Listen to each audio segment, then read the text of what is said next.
ভর্তা প্রেমীদের জন্য আজকে থাকছে অত্যন্ত মজাদার এবং সুস্বাদু টাকি মাছের ভর্তা। আজকে ভর্তাটি করেছি ব্লেন্ডারে ব্লেন্ড করা বা শিলপাটায় বাটা কষ্ট ছাড়াই, বলতে পারেন টাকি মাছের ভুনা ভর্তা। গরম গরম ধোয়া ওঠা ভাতের সঙ্গে টাকি মাছের এই ভর্তাটি খেতে অসাধারণ লাগে। চলুন দেখে নেওয়া যাক কিভাবে ভর্তাটি করেছি। প্রথমে ফ্রাই প্যানে তেল দিয়ে দিলাম, তারপর কাঁচামরিচ, রসুন, পেঁয়াজ কুচি দিয়ে খুব ভালোভাবে নেড়ে দিচ্ছি। এই তো এগুলো যখন একদম ভাজা নরম হয়ে আসবে, এই পর্যায়ে আমি শুকনো মরিচ দিয়ে দেব। ঝালটা আপনারা আপনাদের পছন্দ অনুযায়ী দিয়ে দিবেন। তারপর এখানে টাকি মাছগুলো দিয়ে দিচ্ছি। আমাদের আঞ্চলিক ভাষায় আমরা এই মাছটাকে টাকি মাছ বলি। আপনারা কি মাছ বলেন অবশ্যই কমেন্ট করে জানাবেন। তারপর এখানে আমি আলু কুচি দিয়ে দিচ্ছি। আলু কুচিগুলো দিয়ে ভালোভাবে মাছের সঙ্গে নেড়ে দিচ্ছি।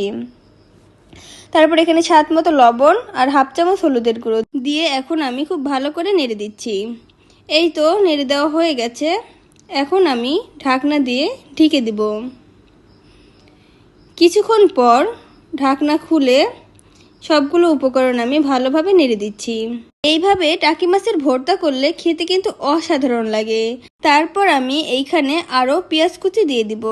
যে কোনো কিছু ভর্তায় পেঁয়াজ কুচি একটু বেশি দেবেন, তাহলে কিন্তু খেতে বেশি ভালো লাগবে। পেঁয়াজ কুচি দিয়ে এখন আমি নেড়ে দিচ্ছি। এই তো এদিকে মাছগুলো খুব ভালো করে সিদ্ধ করা হয়ে গেছে। এখন আমি হাতার সাহায্যে মাছগুলো ভেঙে দিচ্ছি। মাছগুলো থেকে কাঁটাগুলো ছাড়িয়ে নিচ্ছি। এই তো এখন সবগুলো ভালো করে আমি ভেজে নেব। এইভাবেই কিছুক্ষণ আমি নেড়ে চেড়ে ভেজে নিচ্ছি। একদম বেশি ভাজার প্রয়োজন নেই, বেশি ভাজলে কিন্তু মাছগুলো ঝুরি হয়ে যাবে, ভর্তা করলে ভালো লাগবে না। এই জন্য একটু নরম নরম অবস্থায় রেখে দিব। এই তো হয়ে গেছে। এখন আমি তুলে নিচ্ছি একটি প্লেটে। এখন ভর্তাগুলো থেকে মরিচগুলো আলাদা করে নিব আর এখান থেকে কাঁটাগুলো বেছে নিব। এই তো সবগুলো বাছা হয়ে গেছে। এখন আমি এখানে স্বাদ মতো লবণ দিয়ে দিলাম, দিয়ে মরিচগুলোর সঙ্গে ভালোভাবে মাখিয়ে নিচ্ছি। সবগুলো মরিচ আমি ভালো করে চটকিয়ে মেখে নিয়েছি। এখন ভর্তাগুলোর সঙ্গে ভালো করে মরিচগুলো মেখে নিতে হবে। এই ভর্তাগুলো যত বেশি মাখাবেন খেতে কিন্তু বেশি মজার হবে।